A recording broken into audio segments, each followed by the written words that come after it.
Welcome back to A People's Guide to Publishing. I'm Joe Beal, the founder and CEO of Microcosm Publishing and Distribution. I'm also the author of A People's Guide to Publishing, which distills what I've learned from selling millions of books over the past 25 years. I'm Ellie Blue. I'm the editorial and marketing director here at Microcosm. We are an independent mid-list publisher based in Portland, Oregon, and Cleveland, Ohio. We have over 700 books, over 25 employees, and we make about 40 new books every year. And we distribute thousands of titles from other publishers. We started this podcast so that we can share what we've learned with newer publishers so that you can learn from our mistakes. Or maybe you just want to understand the publishing industry. This week, we are joined by special guest John Cordero, author of the brand new book, The History of Miami Hip Hop, which is really, it's a cool look into the past really 25 years or more of, how that scene became so national and like his role and personal involvement in it. So can you tell us a little story about how you ended up involved with Miami hip hop? Sure. Thank you for having me. And I would say I began when I moved to Miami in 1995, just graduated high school. So, as usual in the 90s, it was a simpler era, a simpler time, right? Technology wasn't what it is today. So just getting involved by being into the music and wanting to meet the locals, right, that were talent, DJs, MCs, graffiti artists, and dancers, B-boys and B-girls. So it was just a natural, organic flow of meeting these people at events, at shows, concerts, gatherings, things like that. And from there, your network expands. And so I was noticing that the scene was very active, very lively, a lot of talent in all areas, in all the facets of the culture. But there was no documentation of this scene, what was happening. There were a few other underground magazines, but they came and went. There wasn't a regular publishing schedule. Everybody was doing it, DIY, do-it-yourself model. And I also did the same thing a few years later. But yeah, that's how I began, just being involved and meeting people. Nice. Very, very relatable. What was do you remember the moment? Was there one moment when you were like, this is for me, this scene does it for me? Right. I would say when I moved here, I lived about 5 blocks away from what we called penance, graffiti penance. Penance is a local Miami slang word. It came from penitentiary.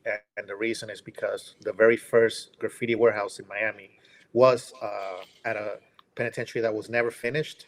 It was abandoned for whatever reason, budgetary, I suppose. So you had this standing structure of, giant walls. And so graffiti writers started taking it over, and they would come and paint and set up crews and everybody talking shop and things like that. So me living so close to it, it was only natural that I was always there. I did graffiti myself. Never reached the professional level that we see today.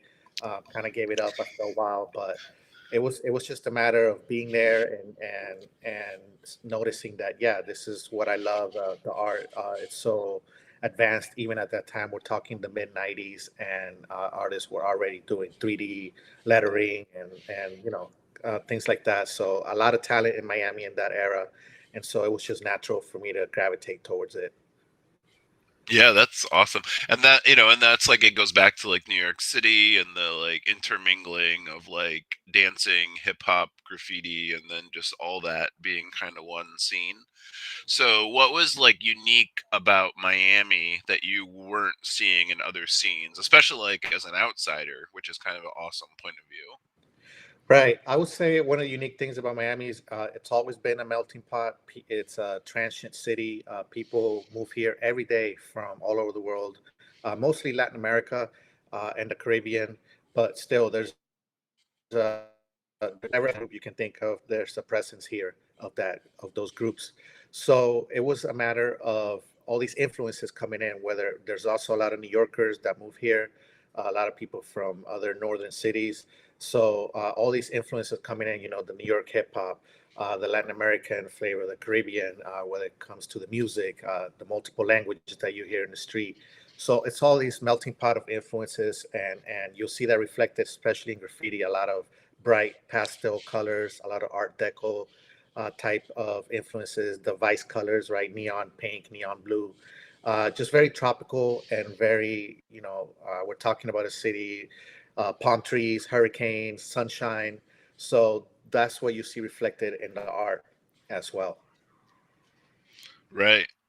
So I love that for you in your book, like the art and the music are, the visual art and the musical art are combined. And then of course you also were involved in publishing at that time, which I think would be of interest to people listening to this podcast. Can you talk a little bit about that? Yeah, of course. So after a few years of living here, as I mentioned, I noticed there was a lack of coverage at the time in the '90s. There were the big national hip hop magazines, The Source, Rap Pages, Rapsheet, or Magazine, many other regional magazines as well. So these big magazines that were available nationally barely mentioned anything about Miami. At the time, the biggest artist out of Miami was Two Live Crew, Uncle Luke. So what we know today, as far as Miami hip hop of Rick Ross, Pitbull, etc., they weren't out yet. They were just getting started as well. So I noticed that the lack of coverage in our scene was glaring in the national publications. So again, being young and being energetic and being motivated about it, it was, hey, let's do it ourselves. Let's not wait for the Source or the other magazines to catch up to us. We're the ones living here. We're living it. We're active. So me and my friends just decided, let's publish a newspaper that chronicles what's going on in the scene, all the different shows, all the graffiti that was shown around the city, and all the gatherings that were happening of b-boys and b-girls dancing. They used to be every weekend on South Beach. They would gather and battle and dance, and a public gathering, things like that. So that was the spark, and it was, let's document this scene, and let's not wait for the other publications to do it for us when we can do it ourselves. So we were just motivated to do it ourselves, and to show what was happening in the streets at the time. And that Yeah. that was the Yeah. Cypher was born, right? Yes. So the Cypher was born in 1998, and the name came from, a cipher is a circle, 360 degrees. So we aim to cover all 360 degrees of hip hop culture in Miami. So Nice. we always had, every month, it was a section for a particular rapper, a particular DJ, a particular dancer, a particular graffiti artist. So we aim to show what all the elements of the culture were doing. And it was, the newspaper kept growing. Of course, the very first issue, the classic cut and paste, right? You print something from Microsoft Word, then you cut it, then you put it on a cardboard, and not knowing anything about layout, about graphics, just take a picture, tape it on the cardboard, print a caption below that picture, take it to the printing plant, and of course, a newspaper, black and white, was the cheapest printing option. Color was completely out of the question for us. They quoted us, if I remember correctly, something over $6,000 for 100 copies in color. So we were like, we can't afford that. We didn't have any advertisers. What we did was sell advertising spots, local businesses, t-shirt shops, barber shops, things like that. And then the money that we would generate is the money that we used to pay for the printing. We were all young, in college, 20, 21, 22 years old. And so no investors, no money. We were all working part-time jobs or still living at home. So it's not like we could put our money in. So that's what we did, was, let's go out and generate sales. And then from that money, we'll go ahead and pay for the printing and give the newspaper away for free. We didn't care about money. We didn't care about making a living out of it. It was just a labor of love, and it was just, let's get it out there and give it away so that people will read it. Right. And that, that's like a great couple, like a triangulation even, where like the designer that worked on your book, she was like, I really liked it because I listened to all the music in the book while I was working on the book, and it really gave me a sense of like what it was about and like what the themes were, and the uniqueness of it. And and this is similar to Microcosm's story in that we did all those things, and the world in its way is, you know, it's like there's a certain amount of resourcefulness of youth and, you know, doing things that are difficult or even impossible because it, like, you don't realize that, so you're just like doing your thing, you know, or you're just like so passionate about it that you just have to do it, you know. So why did you want to, you know, the Cypher closed some time ago, so why did you want to write this book? Right. So, unfortunately, the Cypher ended 2 years later. So, like around 2000, this is when the internet was just starting to come into public consciousness. These were the days of GeoCities and those free web pages and AOL and dial up. Right. So, I noticed that the internet was coming in a big way, and we wanted to be online. We wanted to have a website. We wanted all of that. This was blogs weren't called blogs then. The word blog didn't exist, but there were already some blogs, up online that I would read, hip hop type. So basically, a lot of internal discussions. Of course, again, us being young, not knowing how to get along with each other, not knowing how to run a business, etc. So the typical story of flaming out, burning out, and everybody going their separate ways. So then a couple of years passed, well, more than a couple, more like 10, 15 years. And then one thing I started noticing is a lot of people that we knew from back then, some of them were getting sick, some of them were dying. There was the rapper Mike Rippa, who was a big local rapper. He passed away. Another promoter that was very active in promoting shows also passed away. So that made me stop and think like, hey, these guys that we grew up with, they're gone now. But the history of Miami is that it's very transient, as I mentioned. So we pave over our history, literally. I look outside my window now, and I can count 5 or 6 construction cranes, Wow. condo buildings going up. So it's a city that doesn't really acknowledge its history. It paves it over, developers, things like that. So that was the spark that said to me, we need to document what happened back then, because as the time goes forward, now, of course, nowadays, we're all online, we're all on broadband, we're all on our social media. So all these things that didn't exist back then now provide the opportunity to document and reach out to people that, it's the typical, you lose touch, you don't talk to people for 10, 15 years, and you catch up on Instagram or Facebook or whatever. Oh, hey, how's it going? How you been? Etc. And so that kind of thing also led to the spark of trying to do this book. So it was basically a combination of history passing over, the city moving so fast, and people that we knew and were close to passing away. And so you originally self-published a version of this book, right? What, like, yeah, how did that go? And then how did that lead to this? Well, tell us the story of the publication. Right. So around 2013, 2014 is when I started noticing, right, that people were passing away in the city. The scene changed. This was the days of what we call the blog era in hip hop, where the free mixtapes were all online. All you did was click on a MediaFire link and you got your brand new music. So that was the spark that was active for me. So I started writing the book, just chronicling my experiences, writing about what I lived back then. And then I took the issues of the Cypher and I picked out, oh, this is a good article. This was a good interview. We had an interview with Fife from a track called Quest, who also passed away. So, right, I knew that would be something of value. And other locals as well that also passed away. So it was a matter of picking the best and my favorite articles and interviews, mixing it with my own personal story. So while we were interviewing Track Quest, I was dropping out of college, and things like that. And then meeting up with my friends again. So I gave them the idea, hey, why don't we do a book? Yeah, let's do it. And going online, trying to find how to make your own book, how do you print, how to self-publish. A lot of tutorials, a lot of YouTube, a lot of Google articles. And now, again, with the technology, it's made life so much easier in that regard, because you can literally do everything in the comfort of your own home. You can do your own layout.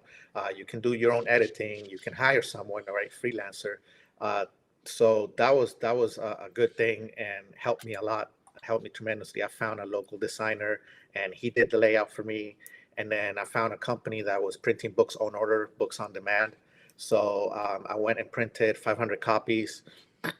And from there, it was a matter of going hand to hand to the local bookstores, websites, and just promoting it, walking in, unknown. I never met these people before, but hey, I have this book. Would you like to stock it? This book is about history of hip hop in Miami, and got a very good response. So it took 3 years. So started around 2014, and the book was I self-published the book in 2017, and eventually I did sell out of all 500 copies. Uh, Again, selling to people, just literally, we have a lot of events here that take place. Art Basel, Miami Music Week. There's all kind. Every time artists will come down perform, Rolling Loud, Ultra Music Festival. So at these events where music lovers gather is where I would go and hey, I have this book. I wasn't paying for a table or a booth. It was literally guerrilla marketing, showing up, walking around, giving people stickers and flyers. Same with the bookstores, just walking in and selling the book directly to them. Wholesale, consignment, buy it up front, whatever it took. Whatever deal was offered, I would take it. And luckily it worked out and I was able to sell out the whole print run. Yeah, and that's the thing. Like, I feel like the your personality comes through, and for me, a lot of the strength of the book is like the intimacy. Like, you have a lot of really candid photos with people in a setting where you don't normally get to see them, and it's a little bit shocking that So did you feel like you had enough of a relationship that people trusted you to do that, or was it just like being in the right place at the right time? I would say both. I did keep in touch with some people I knew from back then that became close friends. DJ Craze for one, very very close friend to this day, and other graffiti artists and dancers, other DJs too. So it was a matter of they know me, they know what I'm about, they know my track record, and then the new generation, or when I was time to sell my book to the bookstores and shops, it was a matter of having a professional presentation. Here's a book, here's my business card, here's my website, right? I wasn't just a kid. Now I was grown, and I had the budget, right, to do a presentation, to print a full color hardcover book, self-publishing. So I would go to the shops and they could see that this is a professionally designed book. It wasn't a cut and paste job like back in the day. Eventually, we did back in the day go from cut and paste to Photoshop. That was a good progression for us. But when it came to the book, it was a professional presentation, and that was, I think that's what allowed me to get in the door, where I wasn't showing up with just, oh, here's a fanzine. They get all that all the time. So it was a different kind of thing, and it hadn't been done before. So that was also one big thing that I went into this market and not having any competition, which is a good thing if you're trying to sell something. When you have a unique product that doesn't exist in the marketplace, and that's what the original Cypher book was. Oh, I love that even in a more as a more professional adult with more of a budget and more resources, you still brought that DIY spirit to going door to door and hand selling your book. Yeah, yeah. Yeah. What made you approach Microcosm about traditional publication? Right. So the next step after us self-publishing and after getting the great response that I got, it was okay. I definitely would like to have a wider distribution network, which I didn't and don't have. And so it was again Googling, going online, asking people, asking around in a different bookstores. Every hip hop related book, every music related book I would see, get the publisher, get all the information, contact them, the blind submissions, the cold emails, the queries, all of that. I started doing that. I hadn't never done that before, so it was definitely a learning experience for me. And when I found Microcosm, I noticed that you had a series of books on local scenes and music regarding those local scenes. I remember seeing one about the rock scene in New Orleans or in Kansas City, the hardcore punk scene in New York, right? All these different locations, and it was like, oh, this is a niche type of publisher that does local music scenes, so it's perfect. And so I submitted and I emailed, and got a great response. Started negotiating, talking, and here we are. So that also took some time, but that's the publishing world, and it was fine. Started working with Microcosm, I want to say around 2018, 2019. Then of course the pandemic came, and everybody had to lock down. So that was definitely a delay, and it was good. Not to say the pandemic was good, but the delay was good, and that it gave us more time to work and get to know each other. Yeah, I agree, and I am sorry that it took so many years. It was one of those things where we really were like, everything's gonna grind to a halt. Like we better brace for the worst, and then Right. instead, like interest and demand for books was more than we've ever seen. So we were just struggling to keep up and grow as fast as the world wanted us to grow. So there were, and then so many, not you, which is like unfortunate but so many authors missed their deadlines that really screwed us up more than anything when we were like, how do we juggle all this? So then people like you who actually hit all of your deadlines and did it right and did a great job, we were like, we're still swimming in manuscripts and overwhelmed. And so I apologize that you suffered under the everyone else's overwhelm, but here we are. So how do you so what would you like to accomplish with this book? Right. So I'd say with this book, it's more a love letter, a testament to the city, a moment in time, and how what we see today when we talk about Miami hip hop and culture, we're talking about multi-platinum international artists, stars like DJ Khaled, like Pitbull, like Rick Ross. We're talking about people that have, came from the city and started underground, free mixtapes, the guys that would stand outside the show handing out a CD that everybody was annoyed by, right? These are the guys that, yeah, that was a thing. That's a thing. You're walking South Beach and they're handing you a CD and you're like, get away from me. And then they're like, it's $5. And Right, now that right. you've taken, and you're just like, come on, man. Yeah, yeah. Like I'm trying to enjoy my date, and you're, bothering me, and throwing a CD in my hand. But these, this is the culture here. It's a very grind, hustle culture. Get out there, and it's a very lively, active city. It's a party town, tourist town. Let's say New York is a city that never sleeps. Miami's a city that um, also stays awake. We have 24-hour clubs here that never close. So Wow. that's just part of how we are here, how we move. And so that's what the book is about, is showing that hustle, that grind culture of not only for ourselves, but also for the artists that they were on. We had a big pirate radio scene back then, illegal radio stations. DJ Khaled started on an illegal pirate radio station, and look at him now. So, this is the evolution that I lived through, that I witnessed. And so that's what the book is. The story that's told in this book is, how did these artists, the overnight success that we see? No, it wasn't an overnight success. There's no such thing. And so there's a lot of work that go behind it, that went behind making these guys and girls who they are today. And that's what the book is the story that I'm telling, is how did these guys start, what they went through, and why they are who they are today.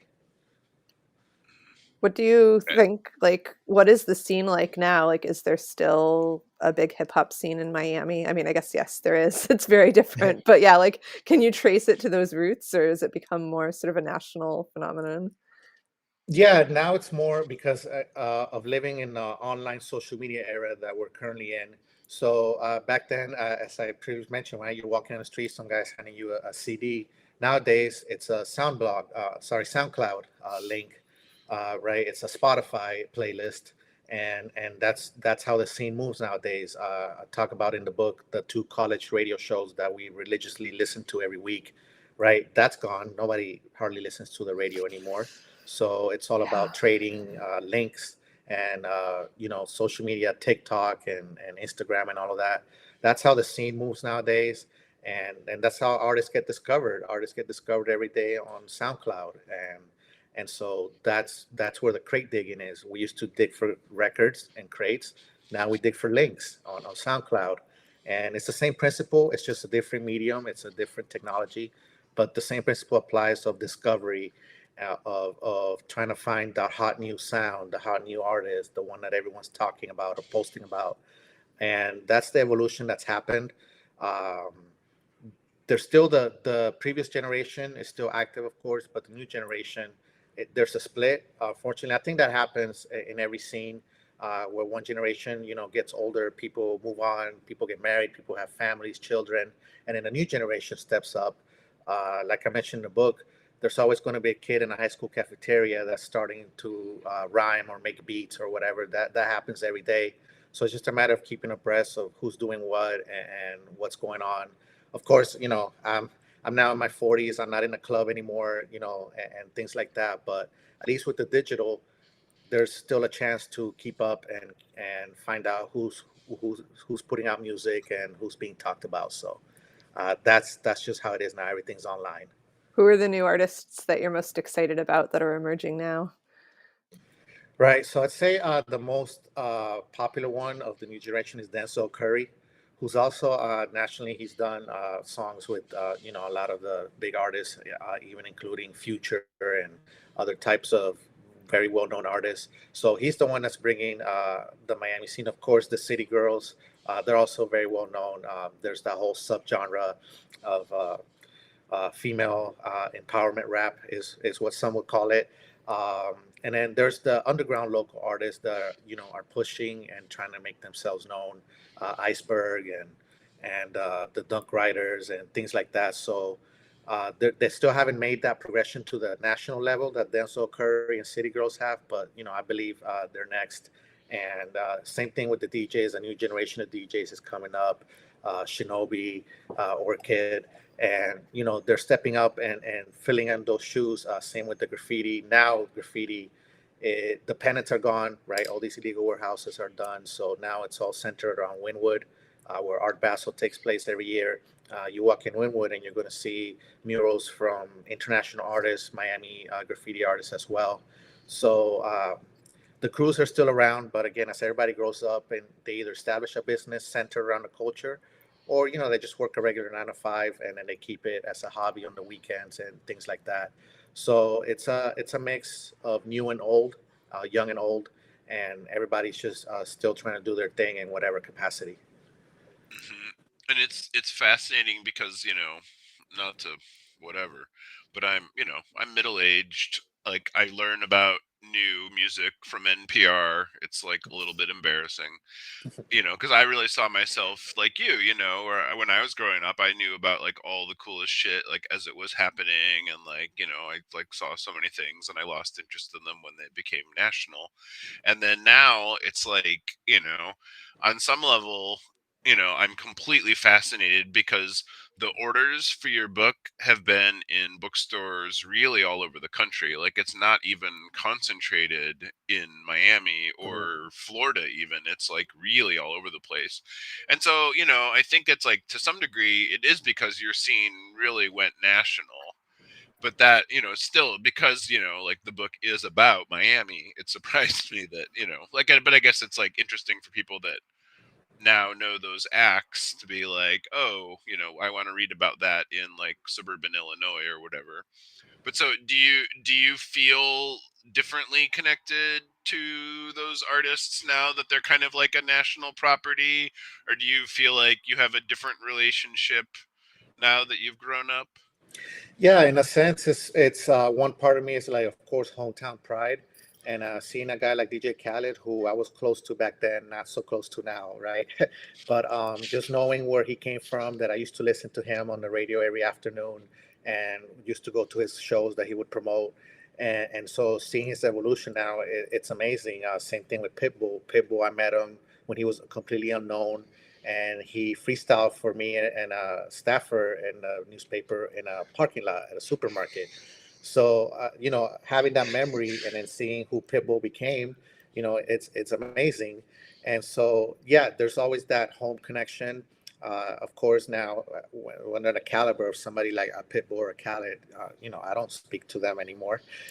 But just having that connection there, and then of course with the new generation, just being online and seeing also their evolution, it's a great thing to see, and it's something that makes us proud because again, for a long time, especially back in the 90s, Miami was dismissed. It was an afterthought. It was all they do down there is bass and booty shaking, and there's no skills, there's no talent.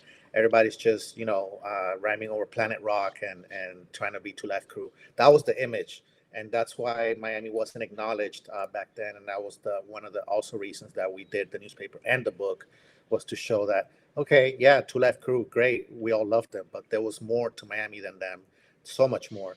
And so that's what we wanted to chronicle. And that's what I want to the people that read the book to know about that it wasn't just Uncle Luke, it wasn't just the Poison Clan and the other bass artists. There was so much other things happening, so much other talent that was born and raised here.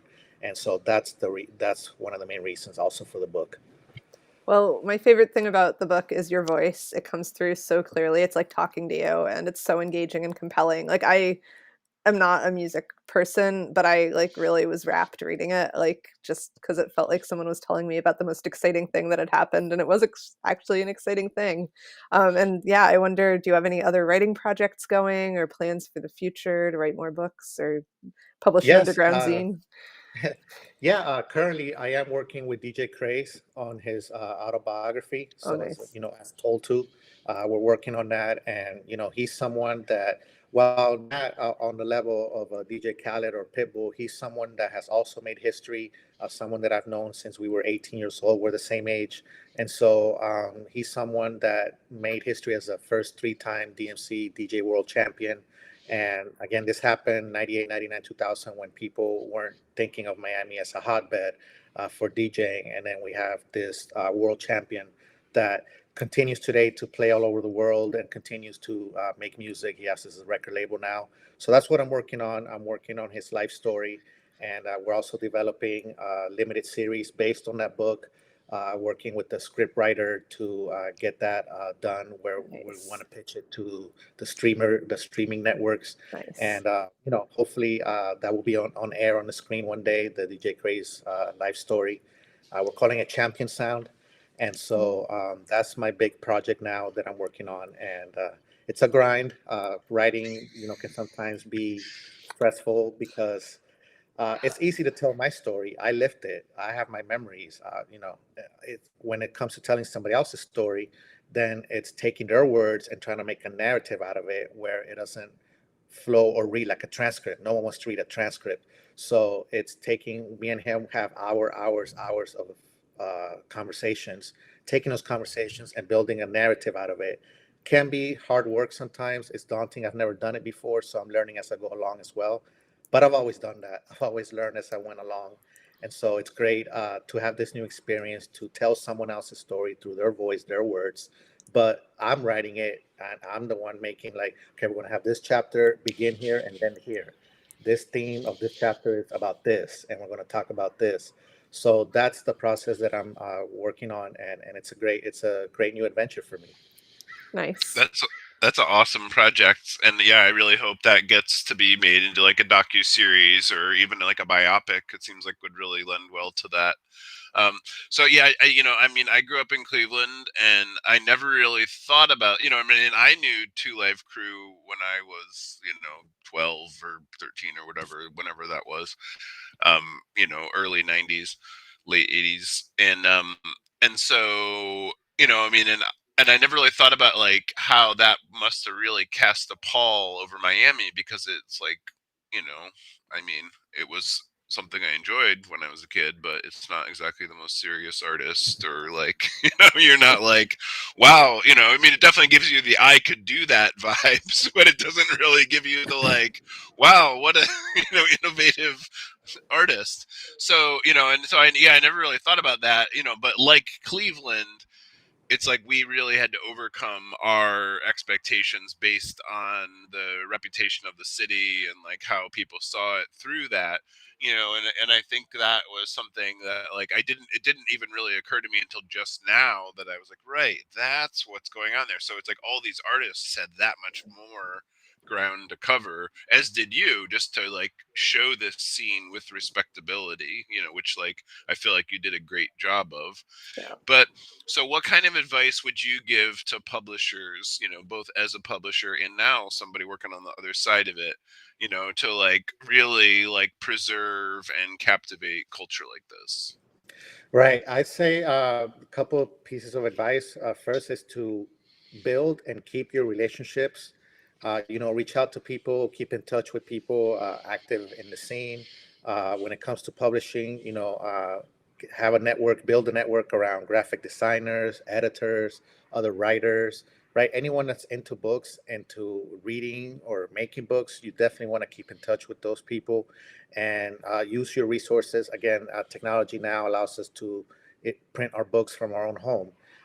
Those resources are available. They're free. There's all kinds of YouTube tutorials. There's all kinds of articles. And building and maintaining the network is very important when you want to create and to publish something and to know someone. Again, this is part of Miami culture. I got a guy, we say that all the time. I got a guy that can do this. Oh no, talk to my guy. He can, So that's the main thing that I would advise is always have a guy or a girl, that you can reach out to. I need a graphic designer. I need someone that can edit. I need someone that has storage space. I need someone that, can help me lift these boxes, whatever it is. Keep a network and keep active. People come and go a lot of times, but I think it's up to you to keep in touch and never let those people stray too far from the nest. Your nest being your publishing company, your publishing vision. And that's the one piece of advice I would give. The other one would be when it comes to money is always an issue. And whatever little money you have, set aside something. There's always going to be some unexpected costs. To this day, people still ask, oh, can I get a book? And then I think about it, maybe doing a limited print run, but that costs a lot of money. So now, of course, I point them to Microcosm. Here, buy this one, right? It's based on the original book, and you're going to get some new updated information. And of course, with the Microcosm book, now you can find it in a wider distribution as opposed to just local Miami stores and online. So money and keeping resources, keeping your network active is what I would advise to anyone that wants to get into publishing. That's some of the best advice we've had on this podcast. Thank you.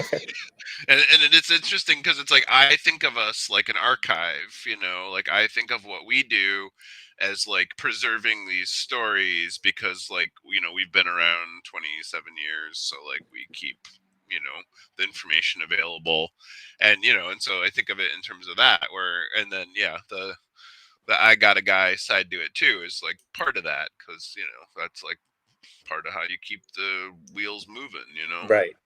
It's true. Well, is there anything else we want to talk about before? I think that's great. You got any wisdom you want to part everybody on? Sure. I would say we used to have a motto in our newspaper publishing days. Our motto was, "It's all about the polys," which is politics. So that goes back to what I mentioned: relationships in the music business and the publishing business, any creative space. It's about politics and relationships. It's always about who do you know, who can you get to know. Your friend knows someone. Introduce me to this person. Put me in a room with this one. Let me give this one a card. Let me get their card. So it's about making that spider web of connections and making those relationships flourish and provide value. Like my value that I want to provide is I can write your story. I can write something for you, and making it so that they also get a benefit out of it.